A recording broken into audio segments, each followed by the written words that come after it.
Hello, Shemai. Bore da pawb. Good morning, everybody, and welcome to this morning's online assembly where we'll be introducing and discussing all things to do with Safer Internet Day, which is being held next week on Tuesday, the 11th of February. So my name is Stephen Williams, and I work for e-sgol. And we are here today, this morning, in collaboration with the Digital Resilience and Education team at Welsh Government, UK Safer Internet Centre, and to deliver this session this morning, we're also joined by Mr. Tommy Rowlands from Gwe up in North Wales, who is an experienced practitioner in supporting schools, teachers, students in digital learning and online safety. How are you doing this morning, Tommy? Oh, very good. Thank you, Stephen. Thank you for the invite to be here today. No, it's good to have your experience on the call today, discussing all things to do with online safety and Safer Internet Day. So, like I mentioned, Safer Internet Day is being held next week on Tuesday, the 11th of February. So today's session is all about introducing what Safer Internet Day is all about and the overarching theme for this year, which Tommy will go through in a moment. At the end of the presentation, Tommy will be setting you a challenge to complete during the week, which Tommy will go into in more depth in a moment. And like it says on the slide there, we have got a quiz at the end, and it would be useful and helpful if you've got a smart device to access the quiz at the end of this presentation. On that note, I'm going to hand you over to Tommy. Diolch yn fawr, Tommy. Bant ti, over to you. Thank you very much, Stephen. Diolch, Stephen. Just a croeso cynnes i chi. Warm welcome to you all. It's basically great today. What's great today is that we can celebrate that, how we are safe online, and we celebrate our awareness of the dangers online. But also, it's a great it's a safety days next Tuesday, and it's great for us to reflect on what's new and developing in the world of digital, because one of the most interesting thing about the digital landscape at the moment is the fast developing things of AI and deep scams and deep fake news and things like that we see online. And we have to remember how do we know what's truthful and what's not.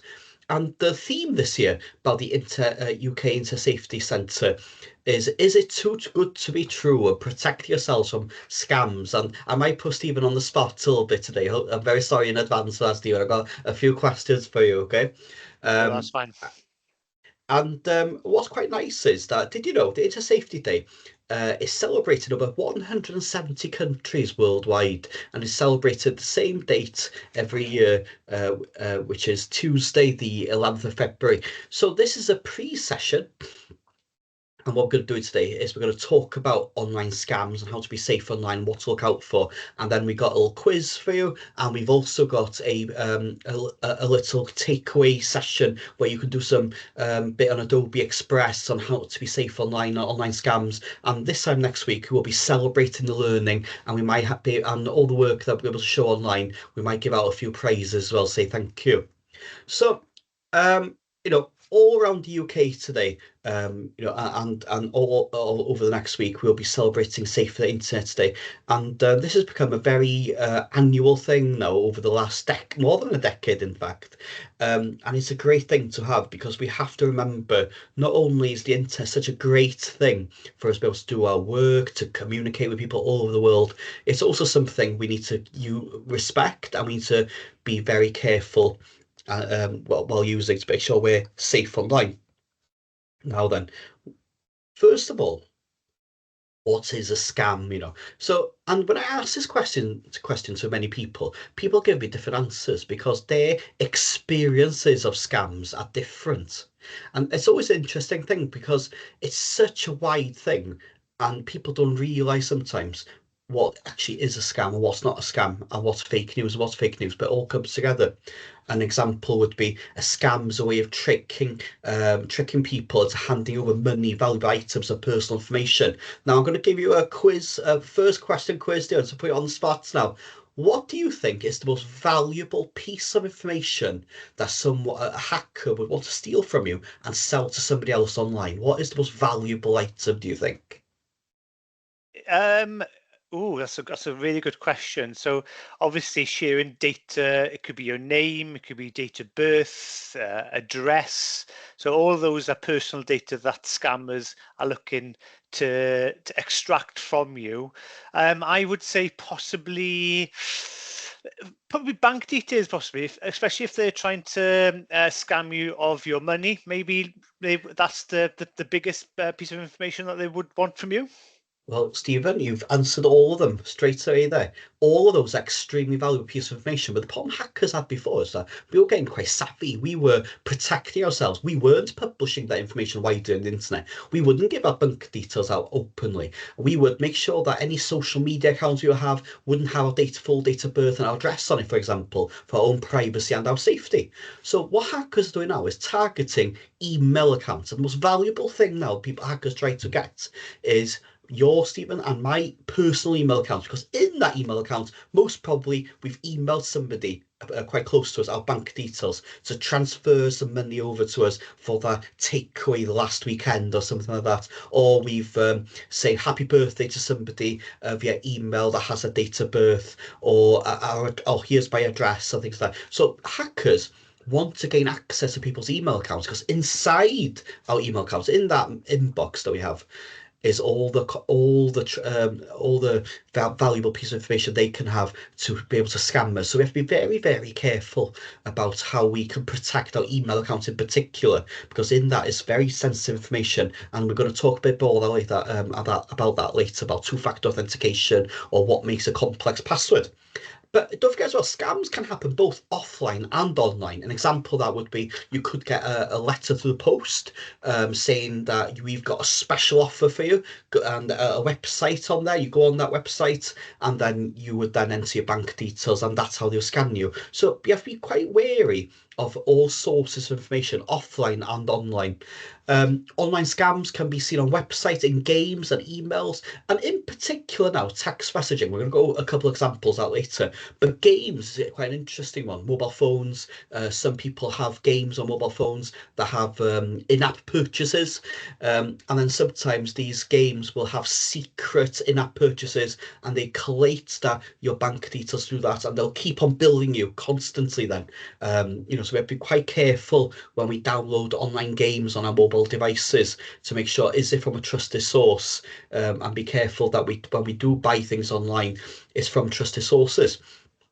But what's extremely important here is that if you've been a victim of online scam, it's not your fault, because all of us make mistakes. Every single one of us here today will make mistakes. But what's important is that we become more vigilant in identifying how to avoid those mistakes, but also how we know where to go to when we do make those mistakes, which we will, how we can stop those mistakes from happening more in the future, but also who we can go to ask for help. And that's very, very important because we're all quite lucky around us. We've got our teachers to be able to ask for help.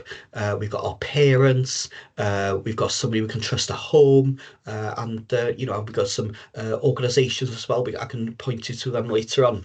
So, Stephen, I've got some examples of scams for you now. Okay, I'm going to put you on the spot if you don't mind. That's okay. Yeah, Okay, I am fantastic. picking on Stephen today, but I'm sure he will cope. So here's the first one here. So first thing comes up here is an email, okay, from PlayStation. The first thing that glances out to me here is the subject reads urgent response required. And it was sent at 3 minutes past 3 in the morning, Stephen. So it must be very urgent to send that time in the morning. So it could be sent from a foreign country, for example, with this time difference. But anything that stands out here, Stephen, from this email? Um, yeah, there's a few things here, but I think what's quite blatant in this email is the number of spelling mistakes. I can see, well, just quickly glancing through that message, there's probably 4 or 5 spelling mistakes. And I think if it was from a reputable or an official website, they would make sure that the spelling mistake of the email address was correct, the spelling mistakes within the text body was correct as well. So I think that would be a major red flag for me in the first instance. You're absolutely spot on there. For example, the word resolution spelled incorrectly there. But sometimes, if you look at the email and quite closely, PlayStation has an extra I there as well. So we have to be quite careful there because what some scammers try to do is add an extra letter in the email. So when we see this, we get scared that, oh, my account and all my games are in danger. I need to act now and click that link straight away. But actually, what we need to do what we need to do is take a step back, read email carefully, and look out for those key things, as it says to you, the spell mistakes, the incorrect email, the time it was sent. And also, the way I would get around this, because sometimes these can be quite, spot on, they could be really authentic, is what I would do is do not click anything in the email. Go on the official PlayStation or whichever organization that sent you the email official website and contact them that way using their official email address, phone number, and that way then we can avoid clicking on links that we're not sure about. That's the most important thing we can do. Don't panic. Just sometimes take a step back, and also, show that email to somebody that you trust around you to get their advice as well. So ready for the next one, Stuart? Now then, I'm not sure about you, but I do like to shop online, and shopping online makes a big difference these days. Especially if we're frantically Christmas just been now, and we're trying to order presents frantically by Christmas Eve, and sometimes we get these kind of text messages, and these text messages we have to be very, very careful because what it says on them is these messages normally are copy and pasted from official every DPD, the post office, and what they do is they replace the link with their own link. And normally, when you click the link, they'll ask you to reschedule delivery and ask you to enter your bank details for extra charges. Now, what I would do is, if you're in doubt, when you have deliveries, you'll get notification on deliveries normally, and you have an ID. Go to their official website, put the ID in and track it that way. If you're suspicious of the text message, and in particular the email looks like it does there, which is chopped up, it's normally a website that is trying to mimic another website. Okay, so we have to be quite vigilant about that. But what's great about these type of services we have on text messaging and email is the report junk or spam button that we can use. When you click that, it does get sent then to a group of people that will review these and block them from future people as well. So it's very, very important that we do that. And also, if you look at the phone number, normally large companies like delivery companies, they will have an ID, they will say every as a phone number and you'll be trusted on it. Normally now with modern text messaging systems, it says that. So we have to be quite careful there. Now then, Stephen, do you like running? Oh, I do. Yes, yeah. Oh, well, a bit of Michael Jordan Nike Airs here. Now, here's a fact for you. The over history now, it is the most valuable franchise ever made in terms of trainers. The Michael Jordan Air. It's made Michael Jordan a very wealthy man. But I don't think Michael Jordan would give that much of a discount out. £20, limited time only. Again, trying to pressure you to make that purchase very quickly, isn't it? And the trick here is it too good to be true? It normally is, isn't it? So key things. What do you think, Stephen? That stands out like a sore thumb here. Yeah, like you mentioned there, it's if it's a sought after trainer, you're highly unlikely to purchase it for £20. And yeah, it seems too good to be true. It's saying that there's only 21 pairs left. Buy them quickly now. So it's trying to get you to act quickly, really. So I was actually looking for some new running trainers last night, and yeah, I had a few websites coming up saying that certain trainers were discounted. I was thinking, yeah, that's too good to be true. And then obviously I would then search for a reputable or a good website then which we had good reviews on Trustpilot or whatever, and making sure I was doing my due diligence before purchasing those trainers. But yeah, for this one, yeah. Yeah, too good to be I true, give him definitely. too good to be true. There's only 21 left, anyway, and guaranteed there'll be still 21 left next week when they still carry on the scam. But like you said, be vigilant, check the company out, and try to buy from proper organisations. And if you are buying online, what I would also suggest is that say now, for example, I like to buy things off eBay or Vintage, or where we buyer to buyer rather than from shops. Absolutely great. In particular to upcycle, recycle, reuse unwanted things. It's no need to waste where we can avoid it, especially for the environment. And the way around that is that I would use apps that would carry the payments on my behalf, such as PayPal, for example, which has more added protection. Some parents have a type of cards called credit cards, and those type of cards also give added protection when you buy things online as well. So always check with your parents. It's always very important to before you buy anything online anyway, make sure it's a good deal, that they're happy for you to buy it. But also, if the deal's too good to be true, it's better to take another check and check the reviews really. Um, I think, can I just add one thing there? I think looking yeah, at the seller's name is a bit of a yeah, that's true. giveaway as Yes. well. So yeah, again, there are big red flags there, and I think the buyer's name is a bit dodgy. I think so.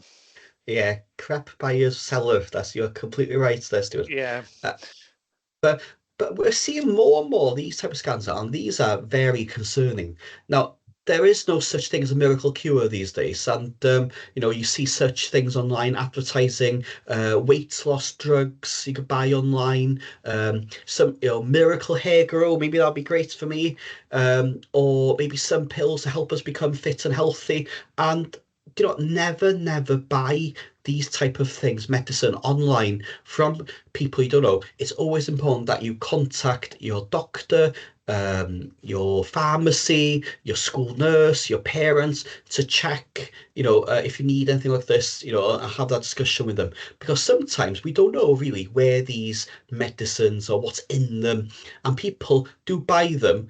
And then because they don't know what's in them, they become ill themselves. So it's quite important that we don't buy things like this online. And again, if it's too good to be true, it normally is.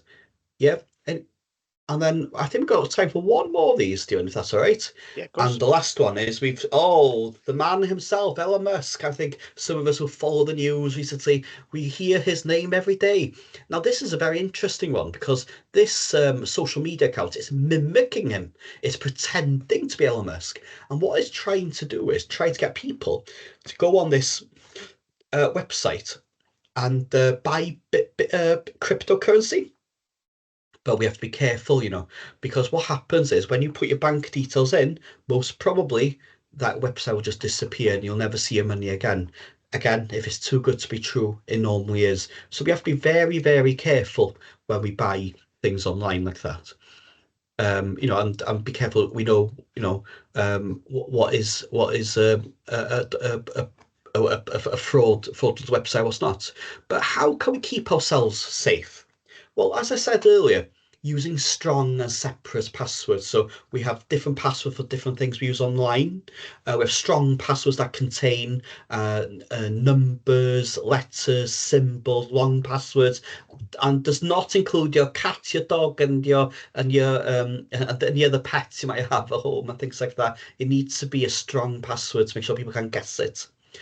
Two-factor authentication is something that's more widely used these days. And what that does is that when you log on to a service like your email account or a online shop, what it does is that it will send you a text messaging, or the app will send you notifications to your phone that you have to allow access. That's absolutely fabulous to stop people from somewhere else that does not have access to your phone to access that account without you. But sometimes they try to phone you and try to persuade you to give them that one-time code or allow them access, saying, no, you've been hacked, this is the fraud team, you've been hacked, give us press yes on your phone to allow us in to solve this for you.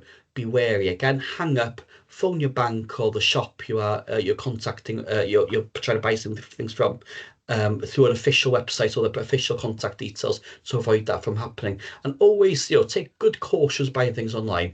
And look out for the signs of a scam, like we said earlier, before we could trust it. And make sure that you do check with an adult or someone you trust before you buy things online to make sure that, that you're safe, but also that there's no untoward things behind what you're trying to buy. Now, where we can get help, well, there's loads of support we can get. For example, we can go to COP, report remote, report harmful content, the police take it down, and all these are available to you right now. But also, check with your teachers, check with your parents. They'll be able to do this with you as well. Don't think you're on your own with this.